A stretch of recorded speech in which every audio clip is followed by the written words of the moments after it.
தமிழ்நாட்டின் அவிநாசி அருகே உள்ள சேவூரில் 300 ஆண்டுகளுக்கு முன் வாழ்ந்த மாபெரும் யோகி முத்துக்குமார சுவாமி சித்தர். அக்காலத்தில் மைசூர் மன்னருக்கு தீர்க்க முடியாத ஒரு கொடிய பிணி ஏற்பட்டது. பல மருத்துவ முறைகள் தோற்ற நிலையில் சேவூர் சித்தரின் மகிமை மன்னருக்கு தெரிய வந்தது. மன்னரின் ஆட்கள் சித்தரிடம் வந்து வேண்டி நின்றனர். சித்தரின் அருட்பார்வையால் மன்னரின் பிணி நொடி பொழுதில் நீங்கியது. வியந்த மன்னர் சித்தருக்கு ஒரு செப்பேடு பட்டயத்தை மானியமாக வழங்கினார். பற்றற்ற அந்த சித்தர் ஏற்றுக்கொண்ட அந்த செப்பேடு இன்றும் அவர் வாரிசுகளிடம் சாட்சியாக உள்ளது. மக்களை நல்வழிப்படுத்திய சித்தர் இறுதியாக சேவூரிலேயே முறைப்படி ஜீவசமாதி அடைந்தார்.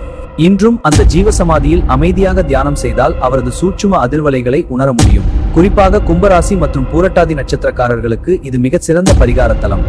உங்கள் வாழ்க்கையிலும் கவலைகள் நீங்கி மன அமைதி கிடைக்க சேவூர் முத்துக்குமார சுவாமி சித்தரை தரிசித்து அருளை பெறுங்கள். மேலும் பல ஆன்மீக ரகசியங்களை அறிய தொடர்ந்து இணைந்திருங்கள்.